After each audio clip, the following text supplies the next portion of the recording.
আসসালামু আলাইকুম। আমাদের বরাবরের মন এবং মানসিক স্বাস্থ্য বিষয়ক অনুষ্ঠানে আপনাদের সবাইকে আমন্ত্রণ জানাচ্ছি। বরাবরের মতো স্টুডিওতে রয়েছি আমি সাইকোলজিস্ট নাজমুল হোসেন, আর আমার সাথে রয়েছেন আমি সাইকোলজিস্ট সৈয়দা জাকিয়া সুলতানা। শুধু দর্শক মণ্ডলী, গত পর্বে আমরা ডিভাইস এডিকশন সম্পর্কে আলোচনা করেছিলাম।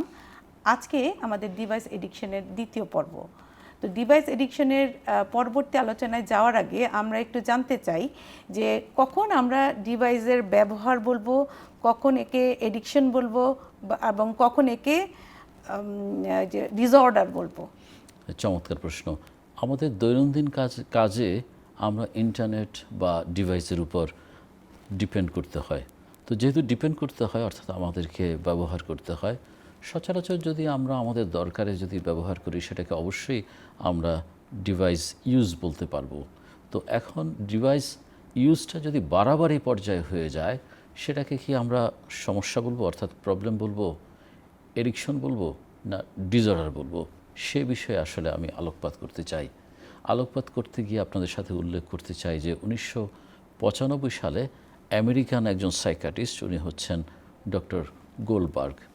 উনি কি করেছেন, উনি এটাকে কিন্তু ডিসঅর্ডার হিসেবে নামকরণ করেছিলেন। তো উনি যে নাম করেন তা হচ্ছে ইন্টারনেট এডিকশন ডিসঅর্ডার। পরবর্তীতে উনি চিন্তা করলেন যে এডিকশন নামটা যদি থাকে তাহলে এটা মাদকাসক্তের মতো হয়ে যাচ্ছে। তখন তিনি এটা পরিবর্তন করে দেন 1997 সালে।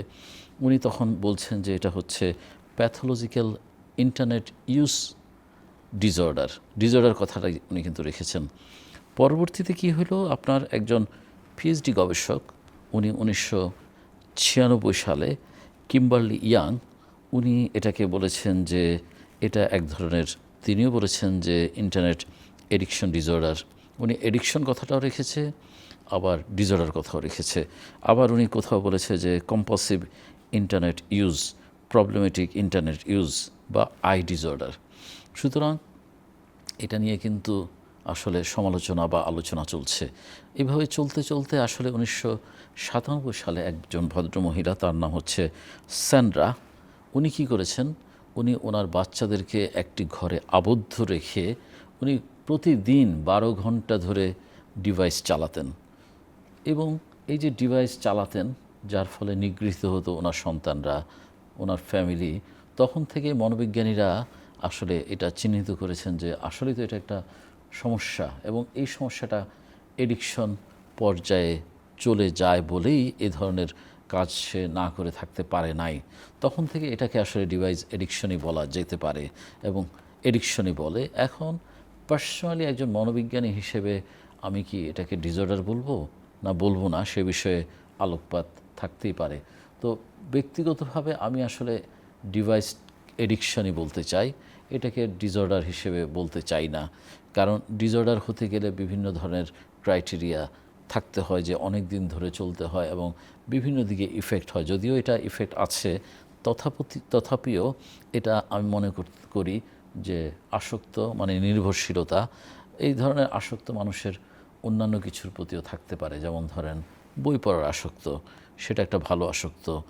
জুয়া খেলার আসক্ত, সেটা হলো আপনার এটা খারাপ জিনিস বলা হয়ে থাকে। হ্যাঁ, তো আমরা কিন্তু জুয়া বা গ্যামলিং ডিসঅর্ডার বলি না, গ্যামলিং এডিকশন বলি। নির্ভরশীল হয়ে পড়েছে, সে অভ্যাস দাঁড়িয়ে গেছে, ওইটা ছাড়া হয় না। তো এই জন্য আমি শ্রেয় এটাই বলবো যে ডিভাইস এডিকশন অথবা ইন্টারনেট এডিকশন। ওকে, ধন্যবাদ।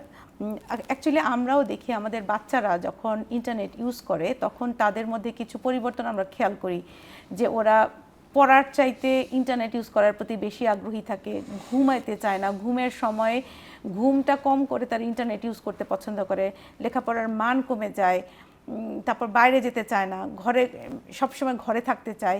এই বিষয়গুলো তো আমরা দেখতেই পাই। কিন্তু অনেকের কাজই থাকে হচ্ছে ইন্টারনেটে বা কম্পিউটার ইউজ করতে হয়। যেমন যারা ডাটাবেসের কাজ করেন, যারা হচ্ছে সফটওয়্যার নিয়ে কাজ করেন, তাদের তো অনেক সময়ই ডিভাইসে থাকতে হয়। তো সেই ক্ষেত্রে আমরা কি তাদেরকে কি বলবো? কারণ গত পর্বে আমরা বলেছিলাম যে সপ্তাহে যদি 38 ঘন্টা কেউ ডিভাইসে থাকে সেক্ষেত্রে তাকে আসক্তি বলা যেতে পারে। তাহলে যিনি কাজ করছেন ডিভাইস নিয়ে বা তার পেশাই হচ্ছে এটা, তখন তাকে কি বলা যেতে পারে? হ্যাঁ, আপনি ভালো কথা বলেছেন যে একটা আসলে মানদণ্ড ঠিক করা হয়েছে সপ্তাহে 38 ঘন্টা, কিন্তু অনেকে যদি তার পেশাও যদি আপনার স্ক্রিনে না থাকার জন্য যদি সে হয়, কিন্তু ধরেন 30 ঘন্টায় কাজ করলে তার শারীরিক, মানসিক এবং সামাজিক বা পারিবারিক ইফেক্টগুলো আমরা গত সপ্তাহে আলোচনা করেছিলাম। তো সেটা যদি হয় তখন 30 ঘন্টাও কিন্তু তার জন্য এক ধরনের সমস্যা। আবার কারো কারো ব্যতিক্রম তো থাকতেই পারে, 38 ঘন্টার জায়গায় 40 ঘন্টা 45 ঘন্টা কাজ করলেও তার কিন্তু সমস্যা হয় না। তো সেক্ষেত্রে সেই আলোকে বলতে চাই যে একজন লোক যদি কাজ করে ফুল টাইম, তাহলে দিনে সে 7 ঘন্টা কাজ করবে, তাহলে 5 দিন যদি কাজ করে তাহলে 5 × 7 = 35 ঘন্টা।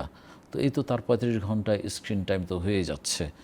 আর যদি তার 2 ঘন্টা যদি সে সোশ্যাল টাইম কাটায়, সোশ্যাল নেটওয়ার্কিং বা অন্যান্য কাজে অনলাইনে যদি থাকে, তাহলে কি আমরা তাকে 3 ঘন্টা যদি এক্সট্রা থাকে, 35 সাথে 3 ঘন্টা, তাহলে কি তাকে বলবো যে সেও এডিক্টেড?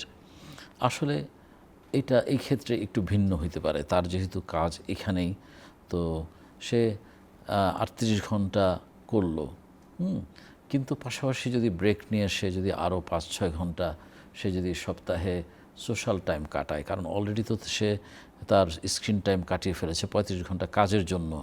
এখন যদি তাকে যদি আরও 35 ঘন্টা কাটাতে চায় ওইখানে, তাহলে 70 ঘন্টা হয়ে যাবে। তাহলে অবশ্যই তার জন্য এটা অনেক বেশি এফেক্ট হইতে পারে। হ্যাঁ, বেশিরভাগ ক্ষেত্রে আমরা বলতে পারি। তো কিন্তু তারও তো স্ক্রিনে সোশ্যাল টাইমটা লাগবে যুগের সাথে তাল মিলিয়ে। তো সে যদি ধরেন 4-5 ঘন্টা বা 10 ঘন্টাও যদি কাটায় সপ্তাহে, এক এক দিন 1 ঘন্টা 1.5 ঘন্টা করে, তথাপিও আমরা তাকে অবশ্য আসক্ত বলতে পারি না, কারণ এটা তো তার জব, কাজের অংশ। আর এখন দুনিয়াটা চলছেই অনলাইন বা ডিভাইসের মাধ্যমে জব। তো সেই ক্ষেত্রে আমরা কোনোভাবেই তার এটা আসক্ত বলতে পারি না।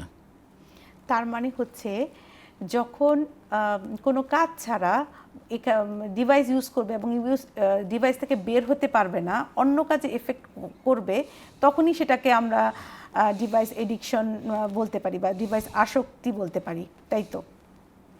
হ্যাঁ, ঠিক বলেছেন, ঠিক বলেছেন। আমরা দেখেছি যে বাচ্চারা যখন অনেক বেশি ডিভাইস ইউজ করে, সেটা আমরা সবাই ঘরে ঘরেই দেখতে পাই, যে খুব বেশি খিটখিটে হয়ে যায় তারা। অনেক সময় তারা মিথ্যা কথা বলে, তারপর হচ্ছে ঝগড়া করে, মুখে মুখে তর্ক করে। এই সমস্যাগুলো তাদের আমরা দেখতে পাই এবং তারা অসহনশীল হয়ে যায়। তারা কখনো কোনো কিছুই সহ্য করতে পারে না, খুব বেশি রিয়াকশন করে। এবং এই ডিভাইস ইউজ করার ফলে দেখা যায় তারা বাইরে খেলতে যাওয়ার বিষয়টাতে আগ্রহী থাকে না, যে বাইরে পার্কে যাবে তার চাইতে ঘরে বসে যদি ডিভাইস দেখে সেটাতেই তারা বেশি আগ্রহী থাকে। কি পরিমাণ মানুষ এই জাতীয় সমস্যার মধ্যে পড়ছে? হ্যাঁ, আসলে এই পরিমাণটা আসলে খুব কম নয়, অনেক বেশি। একটি গবেষণা দেখা গেছে যে মেডিকেলের ছাত্ররা যারা পড়াশোনা করে তাদের মধ্যে প্রায় 53% তারা এডিকশন মানে ডিভাইস এডিকশনের মধ্যে পড়ে গিয়েছে আর কি। আর আমরা যেহেতু বাঙালি, আমি বাংলাদেশের একটা রিসার্চ বলতে চাই, সেক্ষেত্রে আপনারা হয়তো বুঝতে পারবেন যে আমাদের বাঙালিদের মধ্যে কী পরিমাণ এই ডিভাইস এডিকশন আছে। তো একটি গবেষণা ছিল 440 জনকে নিয়ে, ইয়াং অ্যাডাল্ট। হ্যাঁ, তো সেখানে দেখা গেছে যে 61.4% যে অ্যাডাল্ট, তারাই আপনার স্মার্টফোন এডিকশন বা ডিভাইস এডিকশন তাদের মধ্যে আছে। তো এটা আসলেই তো অনেক পরিমাণ বেশি এডিকশন। আর মিসইউজ তো যদি ধরি তাহলে তো আরও বেশি হতে পারে আর কি, আমার ধারণা। ওইটার এখনও কোনো গবেষণা হয় নাই। তো এডিকশনের শুধু গবেষণার মাধ্যমে আমরা বলতে পারি যেখানে 60% বেশি, তার মানে হিউজ পরিমাণ সমস্যা রয়েছে। এই বিষয়ে আসলে আরও অনেক বেশি গবেষণার প্রয়োজন, তাহলে আরও আমরা ভালো করে বুঝতে পারবো যে কি অবস্থা চলছে এখন আমাদের সমাজে। নর্মালি দেখা যায় যে যখন আমরা অনেক মানে বেশি সময় ধরে কোনো দিন যদি খুব বেশি সময় ডিভাইস ইউজ করা হয় তাহলে দেখা যায় যে চোখের সমস্যা হয়, চোখে ব্যথা থাকে, মাথা ব্যথা থাকে, তারপর হচ্ছে চোখ দিয়ে পানি পড়ে, ডায়াবেটিস বেড়ে যায়, স্ট্রোকের ঝুঁকিও বেড়ে যায়। তো এবং যেটা দেখা যায় যে বর্তমানে স্মার্টফোন ইউজ করার ফলে অনেক সময় সামাজিক যে কাজগুলা, সেই সামাজিক কাজের দক্ষতাও অনেক কমে যাচ্ছে মানুষের। যে কাজগুলো আগে খুব সহজেই করা যেত, কিন্তু এখন বর্তমানে মানুষের সাথে মিশে যে কাজগুলা, সেই কাজগুলা করতে প্রবলেম হয়ে যাচ্ছে। এছাড়া কি আর কি ধরনের সমস্যা হতে পারে? আসলে এই যে সমস্যা আপনি সবগুলাই কিছুটা বলেছেন, যে সমস্যার ধরন বিভিন্ন ধরন, যেমন শারীরিক সমস্যা, মানসিক সমস্যা, সামাজিক সমস্যা এবং পারিবারিক সমস্যা। আপনি শারীরিক সমস্যার মধ্যে কিন্তু অলরেডি বলে দিয়েছেন যে চোখে ব্যথা থেকে শুরু করে আপনার চোখের পানি পড়া, এই ধরনের সমস্যা হতে পারে। তো তারপর যেমন আপনার মানসিক সমস্যা, অনেকে অস্থিরতা, সামাজিক সমস্যা, বাইরে যেতে চায় না, বন্ধুবান্ধবের সাথে গল্প করতে আত্মীয়ের বাড়িতে যেতে পারে না, পারিবারিক সমস্যা, একই ঘরে একই ছাদে বাস করে অথচ ঘন্টার পর ঘন্টা পরিবারের সবাই কিন্তু আলাদা আলাদা ডিভাইসে তারা আছে। তো এই ধরনের নানাবিধ সমস্যা আমাদের মধ্যে দেখা দেয়। কিন্তু আমি বলতে চাই যে আরও বেশি এক্সেসিভ হয়। যেমন কয়দিন আগে একজন সলিসিটার আমার কাছে আসছিলেন। তো উনি বললেন কি যে উনি সারা দিন তো থাকেনি, অর্থাৎ 12-13 ঘন্টা, এবং অনেক সময় উনি রাত্র 4টা পর্যন্ত ডিভাইসে থাকেন, কারণ ওনাকে কাজ করতে হয়, পরের দিন হিয়ারিং, তো হিয়ারিংয়ের জন্য ওনাকে প্রস্তুতি নিতে হয় ডিভাইসে। তো এটা তো আসলে বাড়াবাড়ি, এটা অবশ্যই বাড়াবাড়ি সমস্যা, এবং এটা তাকে নিশ্চয়ই টাইম ম্যানেজমেন্ট তার প্রবলেম আছে, যে আগে সে কাজ করছে না, কিন্তু পরে সে রাত্রে না ঘুমিয়ে, অর্থাৎ ঘুমের ব্যাঘাত, এই যে ঘুমের ব্যাঘাত ঘটছে, এটাও কিন্তু মারাত্মক এক ধরনের সমস্যা আর কি বলতে চাই আমি। দৈনন্দিন জীবনে আমাদের স্মার্টফোন ব্যবহার করতেই হয়, কিন্তু নর্মালি আমরা দেখতে পাই স্মার্টফোন সকালবেলা ঘুম থেকে উঠেই স্মার্টফোনে হাত দিলে একটার পর একটা আমরা রিল দেখতে থাকি, বা ফেসবুকে স্ক্রলিং করতে থাকি, বা অন্যান্য যেটা আমাদের সোশ্যাল মিডিয়া, সেগুলো দেখতে থাকি। দেখতে দেখতে আমাদের সময় চলে যায়, সময় মতো আমরা কাজগুলো করতে পারি না। অনেক সময় দেখা যায় বাচ্চাদের স্কুলে নিতেও দেরি হয়ে যায়, বাচ্চাদেরকে স্কুলে দিয়ে আসার পর আবার শুরু হয়ে যায় আমাদের, এবং দুপুরের রান্না এবং দৈনন্দিন যে কাজ, রুটিন মাফিক কাজগুলো আছে, সেগুলো করতে দেরি হয়ে যায়। এটা একটা নর্মাল চিত্র হয়ে দাঁড়িয়েছে এখন আমাদের এই সমাজের। এবং এগুলো করতে করতে দেখা যায় যে আমরা সামাজিকভাবে বিচ্ছিন্ন হয়ে পড়ি। যে যাদের সাথে যোগাযোগ করার কথা ছিল দিনের বেলা, সেগুলো আমরা করতে পারি না। বা যে কাজ করার কথা, ভদ্রমহিলা স্কুল থেকে বাচ্চাদের দিয়ে এসে কিন্তু রান্নাবাড়া করার কথা, কিন্তু উনি কিন্তু পারছিলেন না, কারণ উনি একের পর এক স্ক্রল করতে আছেন, তাই না? তো এবং ওনার হাজব্যান্ড চাচ্ছেন তার কাজে হেল্প চান, যে আমার কাজে সাহায্য করো, কিন্তু ওয়াইফ যেহেতু ওইখানে এমনভাবে ডুবে আছে, হাজব্যান্ডের কাজেও আপনার সাহায্য করতে পারছেন না, তাই না? এবং এইটার ফলে দেখা যায় পারিবারিকভাবেও নানা রকম দ্বন্দ্ব তৈরি হয়, ঝগড়াঝাটি সৃষ্টি হয়ে যায়। ঠিক একইভাবে হাজব্যান্ডের ক্ষেত্রে একই কথা প্রযোজ্য। দেখা যায় অফিস থেকে সারাদিন আসার পর ওয়াইফ আশা করেন যে ওনার সাথে হয়তো গল্প করবেন, বাচ্চাদের খোঁজ খবর নেবেন। ভদ্রলোক আবার বসে যান ফোনে, একটার পর একটা নিউজ দেখতে থাকেন, রিল দেখতে থাকেন, তারপরে হচ্ছে যে রাজনৈতিক খবরগুলো দেখতে থাকেন। দেখতে দেখতে এখান থেকে বের হতে পারেন না। উনি যে ইচ্ছা করে করছেন বিষয়টা এরকমও না, জাস্ট এটার সাথে যুক্ত হয়ে যান। এটা পুরুষ, মহিলা এবং বাচ্চাদের ক্ষেত্রে, সবার ক্ষেত্রে এটা সমানভাবে দেখা যায়। আমরা অনেক ধরনের কেস পাই। একটা কেস আপনাদের সাথে শেয়ার করি, যেটা মানে এই একটা কেস না, অ্যাকচুয়ালি এই ধরনের কেস অনেকই আসে, যে মায়েরা যাদের টিনেজ বয়সের যে ছেলে বা মেয়ে আছে, সেই সব মায়েদের অনেক বেশি উদ্বিগ্ন হতে দেখি। তারা মানে সন্দেহ করতে থাকে যে বাচ্চাকে এটাতে মানে কোনো খারাপ কিছু দেখছে কিনা, কারণ যখন স্ক্রলিং করে অনেক কিছু চলে আসে, আনইনটেনশনালি চলে আসে। এইটা যে মা থিঙ্ক করছে, হয়তো বাচ্চাটা দেখছে না, মা যেটা চিন্তা করছে যে আমার বাচ্চাটা এটা করছে কিনা, খারাপ কিছু দেখছে কিনা, এটাতেও তো মায়ের মেন্টাল হেলথের অনেক সমস্যা হয়। আপনি কি মনে করছেন এই বিষয়ে? হ্যাঁ, আপনি ঠিকই বলেছেন যে আসলে মায়ের মেন্টাল হেলথের জন্য প্রবলেম, কিন্তু দেখেন এটা কিন্তু মায়ের এডিকশন না, কিন্তু মা ভাবছে যে তার বাচ্চার হয়তো কোনো পর্নোগ্রাফি বা অন্য কিছুতে আসক্তি রয়েছে, অর্থাৎ সেকেন্ডারি প্রবলেম হয়ে যাচ্ছে। প্রাইমারি প্রবলেম বাচ্চার আসক্তি, কিসের উপর আসক্তি? ডিভাইসের আসক্তি। আর এটার জন্য মায়ের আরেকটা প্রবলেম, সন্দেহ প্রবণতা, বাচ্চার উপর অবিশ্বাস করছে। তো এই যে অবিশ্বাস করছে, এতে কিন্তু পারিবারিক, আপনি ঠিকই বলেছেন যে দ্বন্দ্বগুলা বেড়ে যাচ্ছে। বাচ্চার উপর হয়তো খুব রাগারাগি করছে, বাচ্চাকে ঠিকভাবে ভালোভাবে ব্যবহার করতে পারছে না। তো এই ধরনের সমস্যা তো বর্তমানই।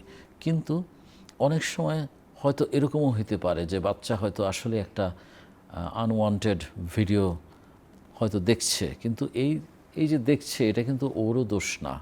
কারণ আমাদের রিলগুলো এমনভাবে সেট আপ করা যে একটা হয়তো ভালো কিছু দেখছে, সে ধরেন ইসলামিক নাশিদ দেখছে, নাশিদের পর আপনার চলে আসছে হঠাৎ করে খারাপ জিনিস, তখন সে হয়তো খারাপ জিনিস দেখছে।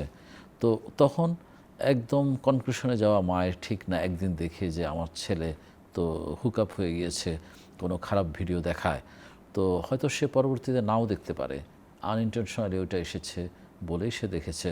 তো এখন ওই জিনিসটাই এডিকশনের পর্যায়ে যাওয়ার জন্য কিছু প্রক্রিয়া দরকার আর কি। হ্যাঁ, সেই প্রক্রিয়ার ব্যাখ্যা করতে গেলে আমি এভাবে বলবো যে প্রথম টার্ম যেটা, সেটা বলে ইউজ, অর্থাৎ কোনো দরকারে আপনি আপনার মোবাইলটা ইউজ করছেন। যেমন আপনি কোনো সংবাদ দেখতে চান বা শুনতে চান, জানতে চান, আপনি ডিভাইসটা নিয়ে আপনি হয়তো ডেইলি স্টার অথবা প্রথম আলো অথবা এদেশের দ্য সানে চলে গেলেন, ইউজ করলেন। কিন্তু এই যে খবরটা দেখলেন, আপনি নির্ভরশীল হইলেন না, আপনি কি করলেন? বন্ধ করে রাখলেন আপনার মোবাইলটা বা পাশে রেখে দিলেন। কিন্তু আপনি এটা মিসইউজ পর্যায়ে চলে যাবে। সেটা হচ্ছে আপনার দরকার নাই খবর দেখার বা এত বেশি সময় দরকার নাই, কিন্তু আপনি তারপরেও আপনি এসে আমাদের সাইকোলজিস্ট সায়েদা সঠিক কথা বলেছে যে অফিস থেকে আসছেন, আসার পর আপনি বসে গেলেন নিউজ দেখতে থাকলেন। তো এটা হবে মিসইউজ, অর্থাৎ আপনি মিসইউজ করছেন। এই মিসইউজ করতে করতে কি হয়, আমাদের অ্যাবিউজ পর্যায়ে চলে যায়। অ্যাবিউজ মানে হলো টু মাচ সময় আমরা দিয়ে ফেলি। অ্যাবিউজ হলে কি হবে, আমাদের মধ্যে ডিপেন্ডেন্সি এবং অনেক সময় আমরা কাটিয়ে ফেলবো এখানে। এবং এই অ্যাবিউজের পর কি হবে, এডিকশন হবে। এডিকশনে তখন হলো এটা ছাড়া আর ভাল লাগবে না এবং এটা করতে ভাল লাগবে, এবং এটা যদি না করে তার মধ্যে শারীরিক, মানসিক, সামাজিক এবং পারিবারিক কিছু সিমটম যেটা দেখা দিবে। যেমন ধরেন কেউ হয়তো নিউজ না দেখলে বা ধরেন বা অন্য কিছু নাটক বা অন্য কিছু যদি না দেখে, তার মধ্যে অস্থির অস্থির ভাব তৈরি হবে, তার মধ্যে পালপিটেশন তৈরি হতে পারে, তার মনের মধ্যে অস্বস্তি তৈরি হতে পারে। তো তখনই আমরা এটাকে আসক্ত বা এডিকশন বলবো আর কি। তো এইভাবে একটা প্রক্রিয়ার মধ্য দিয়ে আপনার ইউজ, মিসইউজ, অ্যাবিউজ, তারপর এডিকশনে চলে যায়। তার মানে হচ্ছে যে প্রথমে এডিকশন হচ্ছে না, মোবাইল বা ডিভাইস আমরা ব্যবহার করলেই সেটা এডিকশন হচ্ছে না। এডিকশন হওয়ার জন্য বেশ লম্বা একটা প্রসেস ইউজ করতে হবে, লম্বা একটা প্রসেসের মধ্যে দিয়ে যেতে হবে। তারপর এখন আমরা যদি আগেই খেয়াল করতে পারি যে কোন জায়গায় আমাদের থামতে হবে, তাহলে সম্ভবত আমাদের এডিকশন পর্যায়ে নাও যেতে পারে। অবশ্যই ঠিকই বলেছেন। যেমন আসলে পরিবারের লোক যারা, তাদেরও অনেক দায়িত্ব রয়েছে। যেমন আমি একটি কেসের কথা জানি, সেটাকে কিভাবে, মেয়েটা স্কুল থেকে আসার পর সে খাওয়া দাওয়া করেই মেয়ে যেহেতু, সে তার রুম লক আপ করে রাখে, লক আপ তো করেই, এবং মায়ের ফোন নিয়ে যায়। মায়ের ফোন নিয়ে সে 6টা থেকে যে শুরু করে ঘুমাতে যাওয়ার আগ পর্যন্ত সে এই ডিভাইসে আসক্ত হয়ে পড়ছে আর কি। আর এদিকে মা বাবা দুজনেই খুবই ব্যস্ত, মা বাবা তো তদারকি করতে পারছে না। তো এই যে ব্যাপারগুলো আমাদের পরিবার থেকে হয়, পরিবারের সাপোর্ট আমরা দিতে পারছি না, এর ফলে কিন্তু আমাদের এই এডিকশন বা এই যে মিসইউজগুলায় কন্ট্রিবিউশন করে। তো যাই হোক, এডিকশন আমরা আলোচনা করেছি যে আজকে ডিভাইস এডিকশন স্পেশালি ঘরে ঘরে রয়েছে এবং দেশে দেশে রয়েছে, এবং এটি প্রচুর পরিমাণে রয়েছে। তো যাই হোক, আমরা আমাদের জানা দরকার যে এ বিষয়ে আমাদের করণীয় কী। আমরা আমাদের পরবর্তী পর্বে এ বিষয়ে আলাপ আলোচনা করব, এবং সেই পর্যন্ত আমাদের সাথে থাকবেন বলে আমরা এখানেই বিদায় নিচ্ছি। আল্লাহ হাফেজ, আসসালামু আলাইকুম।